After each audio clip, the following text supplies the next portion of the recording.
It's beautiful. I already see it. I'll turn the camera. 3, 2, 1. There we go. Welcome at a new video here on my channel Floris Abroad, and today I'm going to Chichén Itzá. I hope I pronounce it well.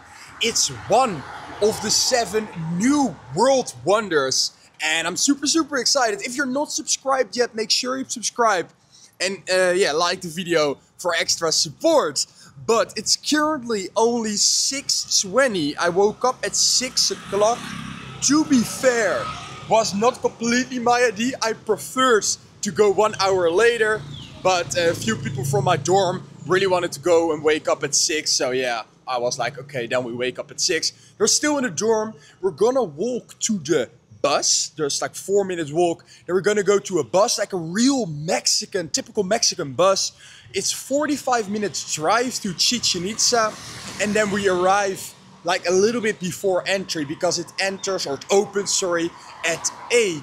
And then we're like the first people there. The reason we want to do that, because then there are no people there, no big American tour buses. So we've got like really nice possibility to make some nice shots. So I'm gonna wait for the others. We're gonna go to that bus, the typical Mexican bus. It's gonna be funny and very tight probably. And then we arrive at Chichén Itzá. Really excited, really curious. Apparently it's so beautiful. Okay, this is the bus. I expected something really smaller or like more tight, but it's a really nice bus. It's 50 minutes drive. No. Okay. Just uno.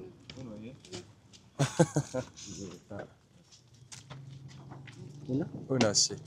Oh.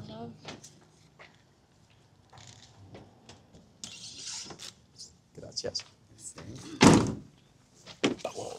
Okay, we arrived and it's super quiet. There's one group coming or arriving. Here's some people, but to be fair, it's super quiet, which is really nice. Here you've got the sign Chichén Itzá. I hope I pronounce it well. It will open in 15 minutes, so we're like even earlier than the opening time of Chichén Itzá, which is perfect. I think it's around 20 euros. I wouldn't mind a flat white actually. I don't know if we can buy coffee here. But in the bus, I got a little bit tired, so I hope like there's some place to get some coffee. We're gonna go inside, find a guide, because you can find some guides either in front of the entrance or after the entrance, but it's definitely necessary because, to be fair, I don't know that much history. So I really wanna take the best out of this tour and or this visit and get to a guide. But I will catch up with the others, get inside, and then we're gonna look for a guide and he will explain everything there is about the Chichén Itzá. Okay, we're through security. Apparently you could not use your mic, so there is a chance that I have to give my mic away and then the audio will be a little bit worse. But we're with the guide, Jose is a legend, and we're literally with a group of, like you can see it here, literally with a group of 16 people. So it's like a fixed price for the guides, and if you separate it by 16, it's suddenly like super cheap. But it's beautiful, I already see it. I'll turn the camera. 3, 2, 1. There we go. Bam! Like a squad. Amazing. There are already quite some people, so I'm curious like how busy it will get then if like all those tour buses will come. Super nice. I have to stay near the guide though to get some information about it. And there's more to see. It's not only this pyramid, of course, but this pyramid is the most famous one. Jose, what's in the little gap at the top? By the very top, there were 20 specific elements which are or were designed like a gamma letter, like fretworks. Were motifs carved in stone and fixed atop of the temple, atop of the pyramid, which are symbols of the wind. And there was a face by the center of the temple, atop of the pyramid, which is no longer in good condition. Yeah. You can see it. Oh yeah. The nose is missing. I'll guide next time. I just told him which was representing the face of the god that I hope will not come soon. The rain god. The rain god, yeah. So the pyramid is dedicated to the god of the wind, named Kukulkan, represented holding a decapitated bird, meaning death, but with the other hand spreading seeds, meaning life. So life and death. Life is represented by the figure holding a decapitated bird is death, la muerte. Like in French, la mort. But the same figure is spreading seeds with the other hand, meaning life. Life and death. When I met you, I asked, what is your name? And you answer. And you ask me, what is your name? And I answer. In Maya, to say, what is your name? I will ask, Ishakaba. Okay. That's fair enough. If you want to make a more elaborate answer to the question, you can answer, Incaba Flor. Mm-hmm. I think you are not in a hurry. But sometimes we're in a hurry. Sometimes we even say, like, hurry up, hurry up. Yeah. In Maya, to say that, you say, Pexaba. Pexaba. Pexaba. Pexaba. Pexaba. But there is always a wise member in a group who is that kind of leader who helps us evaluate things better. Possibly it's not the most proactive, but it's the one, that woman or man who helps us calm down. And to say calm down, you can answer patiki. Patiki. So like, pexaba, pexaba. Like take it easy, you know? Like to say take it easy, take it easy. Patiki. I will show them up to everybody. That's better. I swear. So many parrots, yeah. Crazy. Amazing. This is clearly the best one, of course. Plus the top of the monument, 365. Like the number of days of our secular calendar. Oh. But the Maya calendar of 365 days didn't have 12 months like ours. It rather had 18 cycles of 20 days plus an additional cycle of the 5 unlucky days. And only the members of the nobility who were born on those 5 unlucky days who were selected by the will of the gods could be sacrificed. So in order to be sacrificed, you had to be Maya or to have acquired the Mayan identity, which was possible, to be noble, to be born on the last 5 days of the Maya calendar, which match with our 22nd, 23rd, 24th, 25th, and 26th of August, and to be selected by the will of the gods. We can do it as a group. I will start, and you follow me.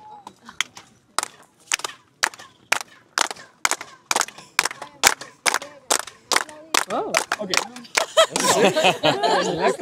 Sounds as an equal, apparently. Okay, I don't know how good you could understand the guide. By the way, little introduction to the video. Michael, okay, where are you from and what's your travel goals? Where are you going for traveling? I'm Irish. I'm traveling from Mexico to Costa Rica, and I've been in Mexico for 3.5 months. Dope. Your name is? Michael. Michael. Nice It's a legend. It's a legend. The guide is super nice. I don't know how well you could hear the guide, but there are like 91 steps, and it's 4 sides, and then there's a last step. So in total, it's 365. Which is probably done because of the calendar, the Mayan calendar, 365 days, clearly. Also, until 2007, the year 2007, you could climb the stairs, but now you cannot anymore because of destruction and just the state of the pyramids got worse and worse and worse. And there was one more fact, and I forgot that fact. Maybe I'll... Oh, there is also a pyramid inside the pyramid, which is super cool. But you of course cannot see it, but they had some laser techniques so they could see. And now we'll continue to this part. A little smaller pyramid. Well, that's not even a pyramid. So this is a wall of like skulls. And those skulls are like the skulls of the sacrificed prisoners during the war. And they believed that if you got sacrificed, so you get captive, so they take you prisoner, a soldier. And they believe that if they sacrifice you, you retain all the powers of that soldier. So that's the reason they sacrificed that soldier, to gain the powers. And they stacked on top of this wall, they stacked all the skulls kind of to show off a little bit. And this wall, this whole wall is the wall of like skulls during the war. Okay, this is one of those fields. It's 185 meters big. They believe it might have been used for other stuff because it's normally a little bit too big for a field like this. And what they did, they had like a ball, and it's clearly, the guide said, like, it's not a game. There are no winners and losers. It's a ritual they did here on this field. And what they did, they had a ball, And they tried to hit the ball with the elbows, the knees, or the hips. Tried to hit the ball in one of these, and there were probably way more, rings. You see them on the side. And they tried to hit the ball in the rings. He also explained why. And if the ball went through the ring, there's some sort of cosmic thing that matches. It was a little bit difficult explanation, to be fair. But because this field is so big, they believe that they did other rituals here, because it's one of the biggest fields they found, and it is probably too big for this game, but it looks really, really cool. And there's some sort of ritual because people are like shouting the whole time, but he did not explain that yet, what that means, but probably he's going to explain it right now. I will pinpoint for you. The center of the panel is decorated by the profile of a skull, which is symbolizing death. It's married, no? Okay. Exactly. To the right of the skull, there is a figure kneeling down. Yeah. You see? Which is represented as beheaded. And from its neck, 7 serpent figures are sprouting rather than blood, meaning fertility. When you clap hands aligned with the opposite ring, the echo must bounce 7 times.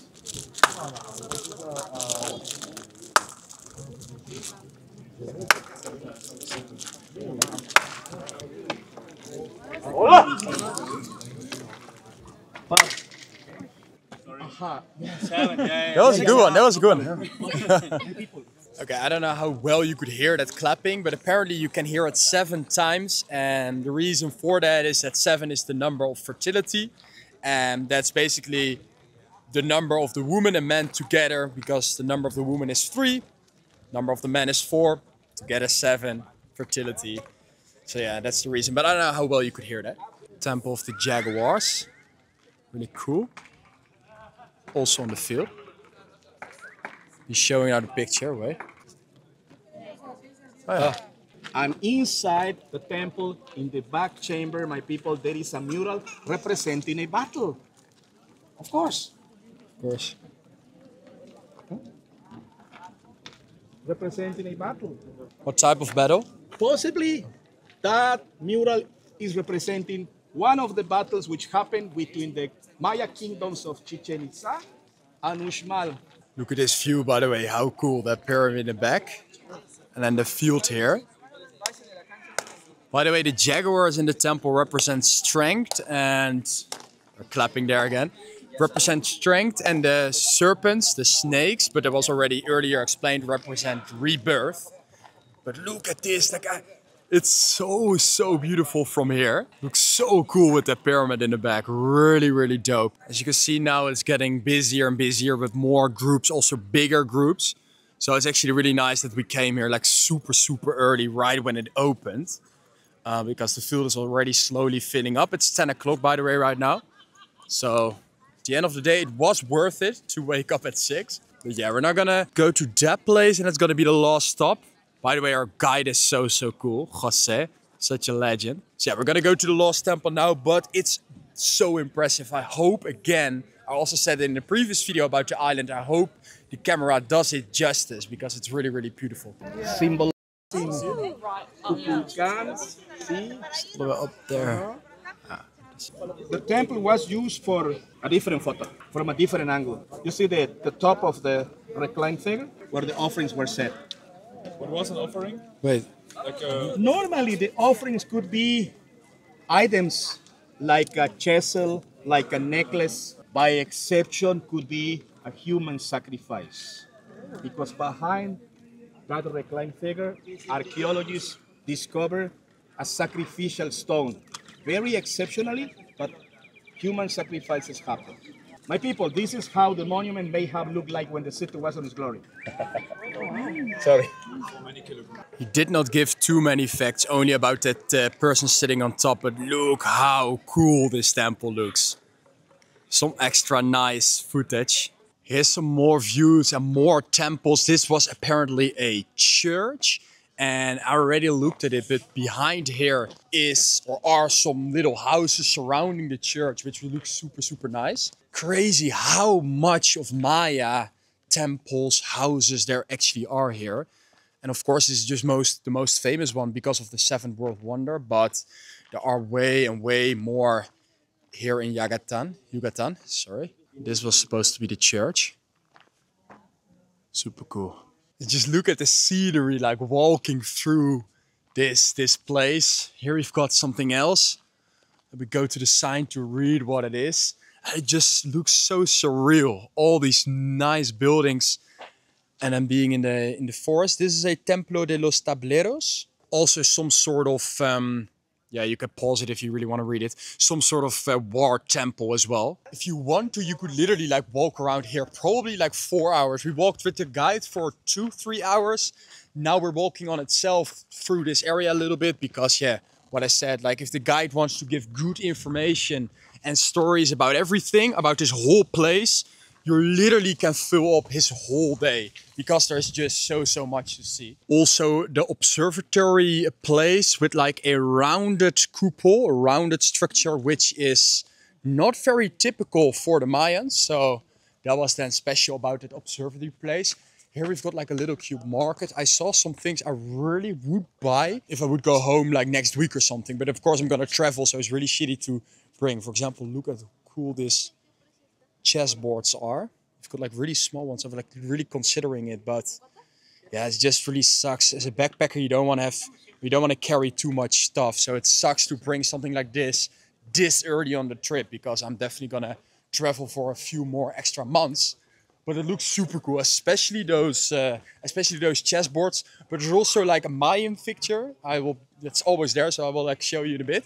And it's also really good and really cool. And I would love to bring it. It's actually not that heavy. I really considered it, but I'm not gonna do it because it's just very unpractical. Look, this is so dope. I'm not gonna buy it, but it's so dope. Here's my favorite Dutch team, Feyenoord. And my favorite international team, it's there, Real Madrid. And it's like on the mosque. I already talked with the guy. It's so cool, but I cannot bring it because of the carrying. Okay, I'm just gonna walk back right now. Showed you the market, and I think I showed you basically everything.